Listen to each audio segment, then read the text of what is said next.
सो hey guys, finally मैं वापस आ चुका हूँ द लैंड ऑफ मिरेकल्स के एक और न्यू एपिसोड को लेकर। तो जैसा कि हमने सीरीज के लास्ट एपिसोड में देखा कि डेविल माइक की फाइट हुई थी डीमन लेडी यमिंग के साथ में, और इन दोनों ने अपनी सूझबूझ और पीएलएस बीड की पावर की मदद से फाइनली यमिंग को हरा ही दिया था। जैसे कि फिर उस चीज को देखकर डीमन शेन काफी ज्यादा खुश हो जाता है, इसीलिए फिर उसने उन दोनों का ही सामना कराने के लिए वहां पर भेज दिया था डीमन किमिंग को, जो कि एक असल में होता है बैट डीमन। लेकिन उसको भी डेविल माइक बराबरी की टक्कर दे रहे थे, इसीलिए डीमन शेन ये कहता है कि हम लोग अभी तक इंसानों को उतना समझ नहीं पाए हैं जितनी की असल में उनकी काबिलियत होती है। और जब डीमन किमिंग यहाँ पर अपने कई सारे मल्टीपल अटैक्स को यूज करता है उन दोनों को मारने के लिए, तो फिर माइक यहाँ पर तुरंत ही यूज करने लगता है अपनी वाटर कोगुलेशन पावर को, जिसकी मदद से उसने फाइनली किमिंग के द्वारा किए जाने वाले सारे के सारे अटैक्स को रोक लिया था। और इस एबिलिटी को देखकर तो किमिंग भी काफी ज्यादा शॉक हो चुका था। ये हमले जैसे ही रुकते हैं तब जाकर डेव की जान में जान आई थी। इसके बाद फिर माइक तुरंत ही उससे ये कहने लगता है कि अब मैं तुम्हें दिखाऊंगा कि एक 10th लेवल का मास्टर अपनी थंडर की पावर से क्या कुछ नहीं कर सकता। और फिर वो यहाँ पर तुरंत ही अपनी थंडर के पावर के अटैक को गैदर करता है, और फिर वो तुरंत ही उसके पावर को बढ़ाते हुए सीधा अटैक करने लगता है बैट डीमन के ऊपर, जिससे कि किमिंग ने उन दोनों के ऊपर जितने भी अटैक्स किए थे वो भी माइक की थंडर एनर्जी की वजह से ही चार्ज हो जाते हैं और प्रिपेयर हो जाते हैं किमिंग की वाट लगाने के लिए। लेकिन किमिंग इन सारी की सारी चीजों से निपटने के लिए पहले से ही तैयार बैठा हुआ था, और फिर वो यहाँ पर अपनी बहुत ही ज्यादा पावरफुल वेव्स को यूज करने लगता है उन दोनों को मारने के लिए। इनको सुनकर डेव ये कहने लगता है कि ये तो इंफ्रासाउंड वेव्स हैं, और देखकर ऐसा लग रहा था जैसे कि यही उस डीमन की असली पावर हो, क्योंकि किसी भी अटैक को इतनी ज्यादा पावर के साथ में यूज करना केवल वही कर सकता है जिसका ये असली टैलेंट हो। और ये वेव्स वाकई में बहुत ही ज्यादा खतरनाक होती हैं। किमिंग तो ये कहने लगता है कि चलो अब तुम दोनों बच्चों का ही मैं खेल खत्म कर देता हूँ, क्योंकि इस बार अब वो अपने बैट डीमन के साइज को और भी ज्यादा बढ़ा लेता है और अपने एक रेड मून अटैक को कर देता है उन दोनों के ही ऊपर, जिससे बचने के लिए डेविल माइक यूज करते हैं अपनी टेलीपोर्टेशन की पावर को। जैसे कि फिर किमिंग तो समझ ही नहीं पाता कि उसने इन दोनों के ऊपर अटैक किया, लेकिन ये दोनों कहां पर गए। माइक की मॉम भी इसी बारे में सोचने लगती है कि आखिर उनका बेटा कहां पर गया। उन्हें भी टेंशन होने लगती है कि पता नहीं इन दोनों के साथ में ऐसा क्या हुआ होगा। तो फिर तभी माइक के डैड उसकी मॉम को ये बताते हैं कि उन दोनों के पास में एक ऐसी जगह भी है जिसके बारे में हम लोग नहीं जानते। वो लोग जब चाहे तब वहां पर जा सकते हैं, क्योंकि वो दोनों असल में पहुंच चुके होते हैं पीएलएस बीड के पैरेलल स्पेस में, जहां पर वो दोनों ही अपने अपने स्पिरिचुअल पावर को बढ़ाने का काम कर रहे थे। तभी माइक डेव से ये कहने लगता है कि वैसे हेवनली डीमन किमिंग को हराना डीमन लेडी यमिंग से काफी ज्यादा मुश्किल साबित हो रहा है। डेव उससे कहता है कि हाँ तुमने सही कहा, लेकिन उसकी जो असली पावर है वो है उसकी स्पीड। अगर हम किसी तरीके से उसकी स्पीड को रोक सकें या खुद को फास्ट बना सकें, तो माइक उससे तुरंत ही कहता है कि यानी कि हमें उसको किसी भी तरीके से एक जगह पे फंसाना होगा। और इसी बारे में सोचते हुए माइक डेव से कहता है कि मेरे पास में एक बहुत ही मस्त आइडिया है। लेकिन डेव को उसका ये आइडिया बोरिंग लग रहा था, लेकिन माइक उससे कहता है कि तुम चिंता मत करो, अब हमें चलकर उसको अच्छा सबक सिखाना होगा। जिसके लिए फिर वो दोनों तुरंत ही तैयार हो जाते हैं और टेलीपोर्ट होकर वापस से आ जाते हैं उसी बैटल फील्ड में। डेव उससे कह रहा था कि तुम्हारा ये बचपना आइडिया हम दोनों को मरवाएगा, क्योंकि वो दोनों तो असल में आ चुके होते हैं बैट डीमन के पीछे से। माइक किमिंग से कहता है कि तुम हमें वहां पर कहाँ ढूंढ रहे हो, हम तो इस जगह पे कब से तुम्हारा इंतजार कर रहे हैं। और फिर ये बैट डीमन तुरंत ही सीधा बढ़ने लगता है डेव और माइक की तरफ, और उसको अपनी ओर आता हुआ देखकर डेव यूज करने लगता है अपनी विजडम शील्ड को।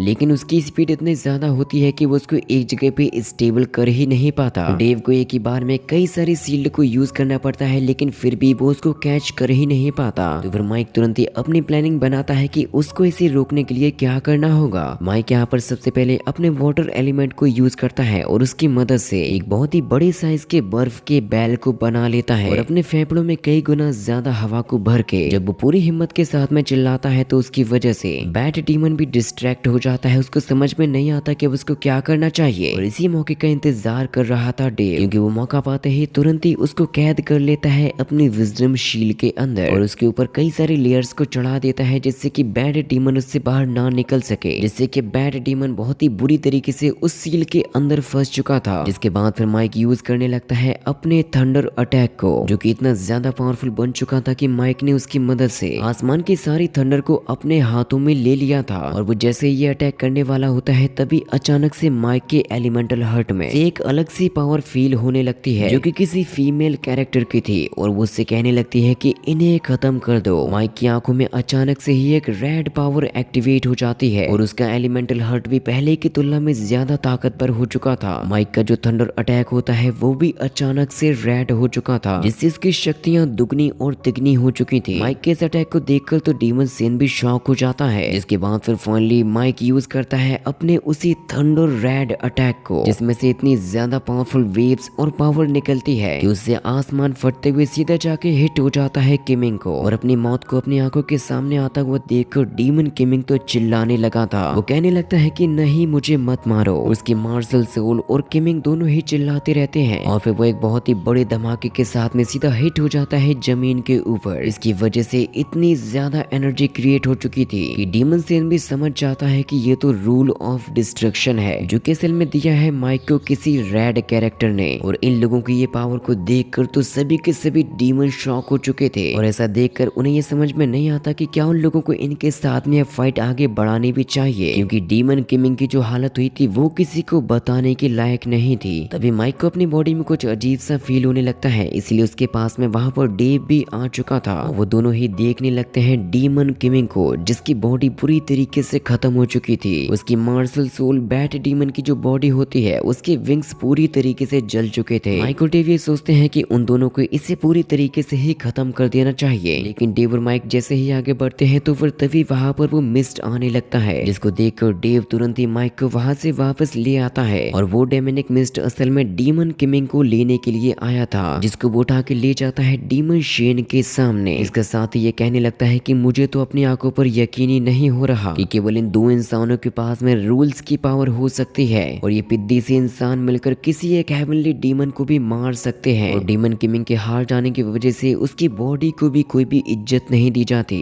डीमन शेन ये कहने लगता है कि वैसे हम लोगों के लिए ये कोई बड़ी बात तो नहीं है, लेकिन इंसानों के लिए किसी डीमन को हराना ये एक बहुत ही बड़ी बात है। मैं तो ये जानना चाहता हूँ कि आखिर इन लोगों को रूल ऑफ डिस्ट्रक्शन के सीक्रेट के बारे में किसने बताया, क्योंकि जब से ये लड़ाई चल रही है तब से हम लोग देख रहे हैं कि वो इंसान थंडर, विंड, वाटर और फायर एलिमेंट को यूज कर रहा था, लेकिन उसने सबसे लास्ट में अपने जिस थंडर एलिमेंट को यूज किया था वो अचानक से ही एक ultimate rule of destruction thunder बन चुका था। लेकिन रूल ऑफ डिस्ट्रक्शन के बारे में ये इंसान कैसे जानते होंगे? डीमन शेन का साथी कहता है कि ये इंसान बहुत ही ज्यादा चालाक है, क्योंकि उसने रूल ऑफ डिस्ट्रक्शन के बारे में थोड़ा सा ही जानते हुए इस अटैक को यूज करने की हिम्मत दिखाई है, क्योंकि इस अटैक से उसकी बॉडी एनर्जी के ऊपर बहुत ही बुरा इफेक्ट पड़ा होगा। डीमन शेन ये कहने लगता है कि ये पहली बार मुझे ऐसा महसूस हो रहा है जब मुझे किसी इंसान से खतरे का एहसास हो रहा हो। देखने में तो भले ही ये दोनों इंसान बहुत ही छोटे नजर आते हैं, लेकिन उन दोनों के पास में असली ताकत है उनका पीएलएस बीट, जिसकी वजह से वो दोनों 9th लेवल पर होने के बाद भी स्टार गॉड लेवल की पावर को यूज कर पाते हैं। और अगर ये असीम ताकत हमारे हाथों में लग जाए तब हम ऐसी तबाही मचा सकते हैं जिसके बारे में कभी भी किसी ने सोचा नहीं होगा। इसके बाद फिर डीमन शेन जिस प्रेशर को इस पूरी सिटी के ऊपर डाल रहा था वो उसको भी हटाने लगता है। माइक के फादर ग्रैंड टेलर से कहते हैं कि आखिर वो ऐसा करें भी क्यों ना, हमारे बच्चों ने एक ही बार में 2 10th लेवल के हेवनली डीमंस को जो हराया है, और सबसे बड़ी बात तो ये है कि हमारी माइक ने यूज की है रूल्स की पावर को, इसीलिए उन डीमंस की नजरों में हमारे बच्चे इंसानों से भी ज्यादा ऊपर के हो चुके हैं। और फिर वो यहाँ पर चिल्लाकर कहने लगते हैं कि आखिरकार हम लोगों ने जीत कर दिखा दिया, जिससे कि फिर उनकी पूरी की पूरी सेना भी काफी ज्यादा खुश हो जाती है। लेकिन माइक की मॉम को तो केवल इस बात से खुशी थी कि उनका बेटा एकदम ठीक है, लेकिन माइक के रूल ऑफ डिस्ट्रक्शन को यूज करने की वजह से उसके ऊपर बहुत ही बुरा इफेक्ट पड़ा था। वो डेव तुरंत ही उसे अपनी स्पिरिचुअल एनर्जी देने लगता है, जिससे कि अब जाकर उसके अंदर थोड़ी सी एनर्जी आई थी। डेव उससे कहने लगता है कि क्या तुम बेवकूफ हो चुके थे, क्योंकि मैंने कभी भी नहीं देखा कि तुमने रूल्स की पावर को यूज किया हो। तो माइक उससे कहता है कि ये तो मुझे भी पता नहीं था कि ये इतना ज्यादा पावरफुल हो जाएगा। अगर तुम मेरे साथ में नहीं होते तो हो सकता है कि मैं खुद ही अपने अटैक से मारा जाता। लेकिन मैं तुम्हें एक बात बताना चाहता हूँ, शायद तुम उस पर भरोसा नहीं करोगे। मुझे थोड़े समय के लिए कुछ ऐसा महसूस हुआ था जिससे मैं काफी समय पहले महसूस किया करता था। असल में वो बात कर रहा होता है रेड क्वीन की पावर के बारे में। डेव उससे कहने लगता है कि आखिर ऐसा कैसे हो सकता है, लेकिन अब तो वाकई में डेव को अपने अंदर भी उसकी पावर फील होने लगी थी। इसके बाद फिर मैं अगले ही सीन में लिटिल रेड क्वीन रूबी की एक झलक दिखाई जाती है, जिसकी स्माइल वाकई में बहुत ही ज्यादा क्यूट है। और इसके नेक्स्ट एपिसोड में जो होने वाला है वो बहुत ही ज्यादा कमाल का होगा, जिसको देखने के लिए जल्दी से रेड हार्ट का स्पैम कर दो।